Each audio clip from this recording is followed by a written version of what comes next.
You mentioned that when you started in this industry in 1975, there weren't a lot of people on television who looked like you. Right. And I know over the course of your career, you've not only seen the industry change, but you've seen the world change as well. There have been so many changes in so many different ways. And in many ways, there have not been changes. We've seen a lot more faces and people like me in positions on TV. We still don't see as many behind the scenes making decisions about what goes on.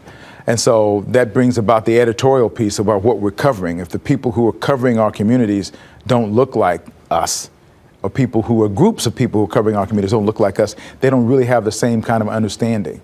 We've seen an evolution through the years of stations wanting to be more empathetic. They want to make sure that they cover the communities properly. I think we've done a good job of that here, and really making the effort to go into the communities and be a part of it.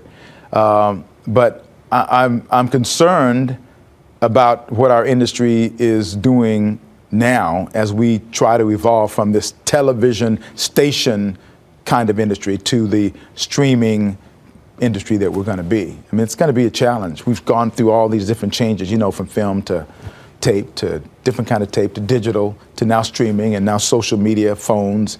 There's just so much going on. It does seem like there are so many pipelines of information, and because everyone always has a phone or two phones in their hands, the sources of information, I think, can sometimes cloud the truth. Is that your concern? Absolutely, because there are people out there who are still talking about the election was not, the election was stolen, which is total BS.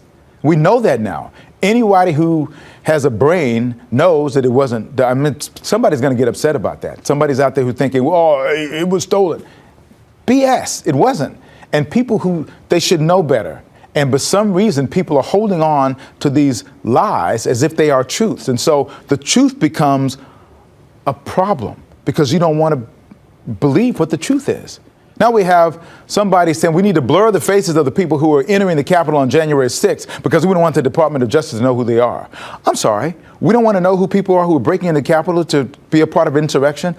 Who does that? Who thinks that? That's why I think there's so many problems that is going on. And our business, which should be on the forefront of solving it, is not, because we've got people in our business who really aren't journalists, who are like parroting stuff. And so they got to parrot the truth if they're going to do things. So that's one of the frustrations of my life. I didn't mean to go into that tangent, but I can understand. I sometimes wonder 10 or 20 years from now, how will we look back and see this moment in time when things politically have become so toxic and when we're not just dealing with misinformation, but there's disinformation out there? You know, the conspiracy theorists are alive and well for sure.